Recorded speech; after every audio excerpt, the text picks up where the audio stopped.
우리가 예수님을 믿으면서 믿는 사람으로서 가장 빠지기 쉬운 함정이 바로 오늘의 말씀이라고 생각이 듭니다. 자신은 의로우면서 다른 사람은 불의하다라고 생각하는, 그래서 다른 사람을 정죄하는 그런 함정이죠.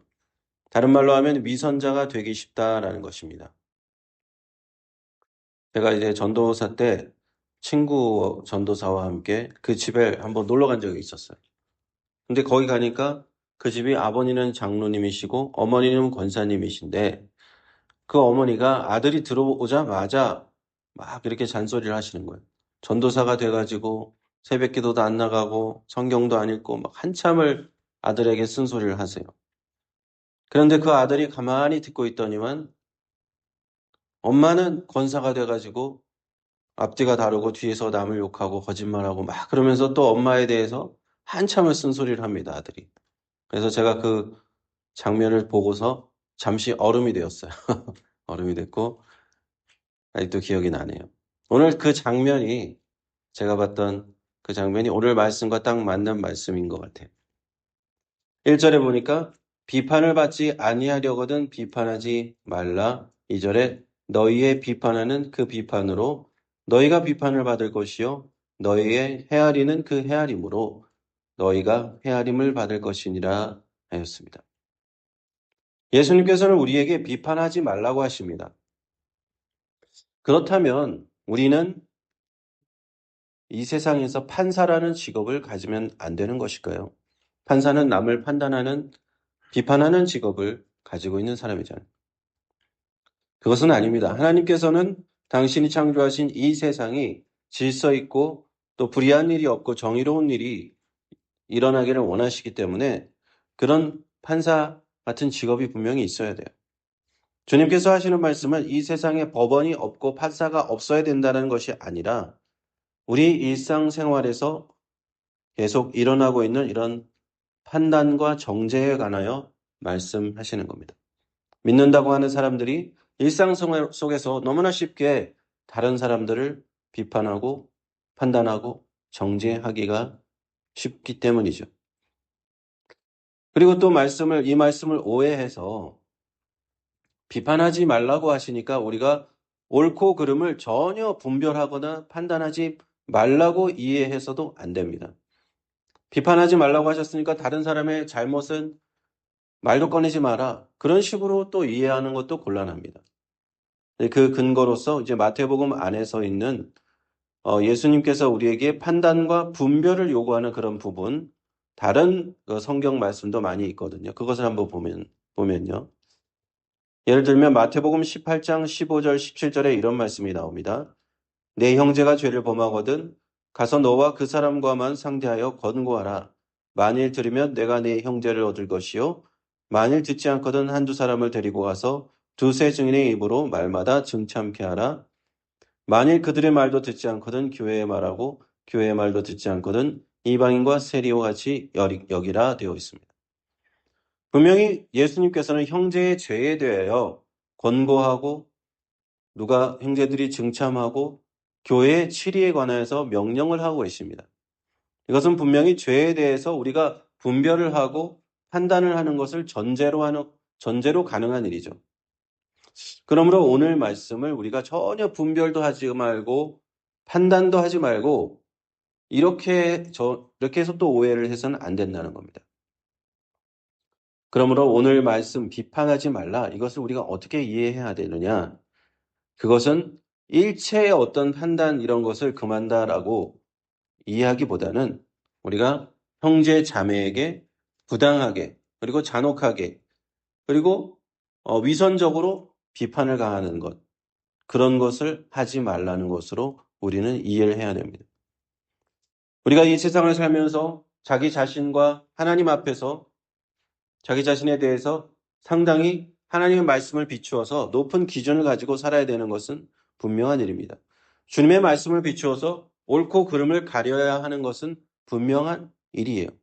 그러나 우리가 주의해야 할 것은 한 가지 있는데, 그것은 옳고 그름을 가린 후에 다른 사람을 향해서 마치 내가 하나님이라도 된 것처럼 그들을 판단하고 그들을 정죄해서는 안 된다고 말씀하시는 겁니다. 어찌 내가 하나님이 된 것처럼 그렇게 행동해서는 안 된다는 것. 다른 사람들을 죄인으로 딱 낙인을 찍어놓고 판단하고 매도하고 정죄하고 그것이 다른 말로 하면 위선자가 되는 것. 위선자의 어원은 본래 가면을 쓰다는 건데 우리가 하나님이라는 가면을 이렇게 쓰게 되면 위선자가 될 수 있다라는 겁니다. 복음서에 자주 이와 관련해 등장하는 사람들이 있죠. 바로 바리새인들과 사두개인들입니다. 이들은 하나님 앞에서 자신들은 굉장히 의롭고 다른 이들은 모두 하나님 앞에 죄인이기 때문에 그들을 업신여기고 깔보고 그들을 정죄하고 판단하고 그들과 절대 일체의 접촉도 하지 아니려고 했던 사람들이에요. 그들은 마치 자기들이 하나님이라도 된 양 죄인들을 정죄하고 비판하면서 자신들은 특별한 하나님의 선택받은 백성인 것처럼 행동하였습니다. 그러므로 예수님께서 그들을 향하여 거친 말씀하시는 거예요. 독사의 자식들아, 너희의 그 위선적인 행동은 하나님이 보시기에 역겨운 것이다. 너희들의 그 스스로 의로운 자인 척 행동하지만 너희들의 마음속을 들여다보면 또 너희들이 남들이 보지 않을 때 하는 행동을 보면 너희들의 그 위선은 추악하기가 그지없다. 라고 주님이 계속 그들을 향해서 그런 거친 말씀을 하시는 것을 우린 볼 수가 있습니다. 3절 말씀부터 다시 보겠습니다.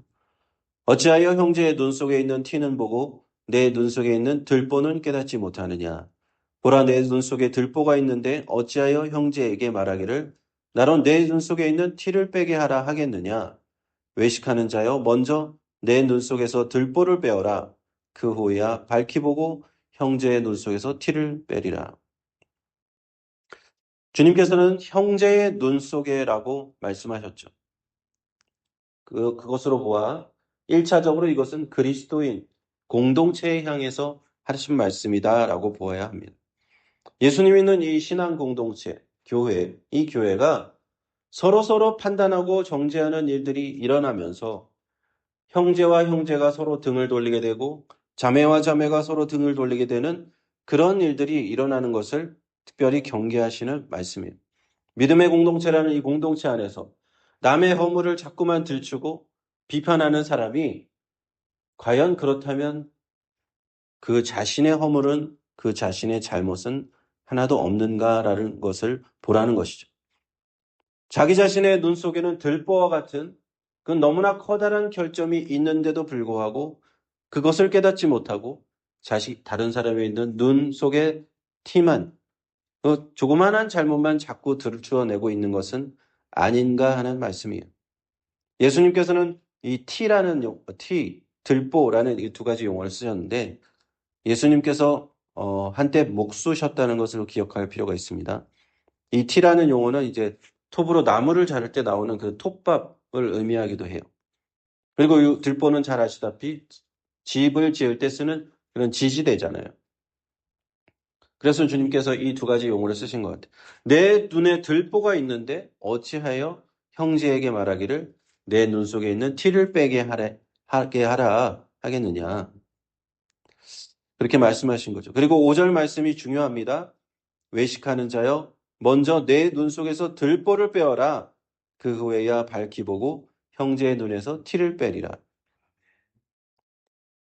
위선자처럼 자신의 허물은 보지 못하고 남의 허물만 들추지 말고 먼저 너 자신의 허물을 들여다보라고 하시는 겁니다. 만일 우리가 하나님 앞에서 나 자신의 허물과 죄를 들여다본다면 우리는 감히 다른 사람을 쉽게 판단할 수 없어요. 판단하거나 정죄할 수 없습니다.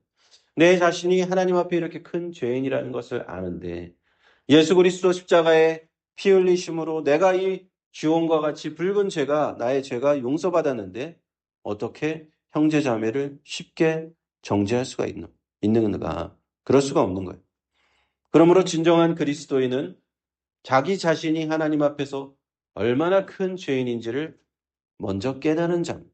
내가 얼마나 부족한지, 내가 얼마나 허물이 많은 죄인인지를 깨닫는 거예요. 그런 사람에게 하나님의 용서의 은혜가 임하는 겁니다. 그렇게 용서받고 예수 그리스도의 은혜를 받은 그 사람은 이제 다른 사람을 쉽게 정죄하지 못하고 형제 자매를 볼 때 너그러운 마음으로 볼 수밖에 없는 거예요. 그리고 그들을 참고 인내해 줄 수밖에 없는, 사랑으로 그들을 감싸주고 기다려 줄 수 있는 겁니다. 그렇게 할 때 그 다른 형제 자매 또한 자신의 잘못과 허물을 하나님 앞에서 자신의 죄를 깨닫고 회개하고 돌아오게 되는 겁니다. 이것이 바로 자신의 들보를 먼저 보고 형제의 눈에 티를 빼는 그런 방법이에요. 내가 먼저 하나님 앞에 겸손히 회개를 하고 형제 자매의 죄를 불쌍히 여기고 그들도 회개하도록 하는 것, 그것이 이 티를 빼는 방법이라는 거예요. 그러므로 우리는 특별히 교회 안에서 서로 허물과 죄를 예수 그리스도의 사랑으로 인내하고 형제 자매의 허물과 잘못이 보이거든 회개하도록 사랑으로 또 감싸주고 서로 기도해 주어야 할 줄로 믿습니다. 그럴 때 이 교회가 예수 그리스도의 몸된 교회가 참된 하나님의 사랑의 공동체가 될 수 있는 겁니다. 우리가 하나님 앞에서 누릴 수 있는 특권이 뭐예요? 죄의 용서입니다. 먼저 나의 죄가 용서받고 나의 형제의 죄가 용서받을 수 있도록 하는 것, 내가 그들을 인도하는 것, 그것이 우리가 가진 특권이에요.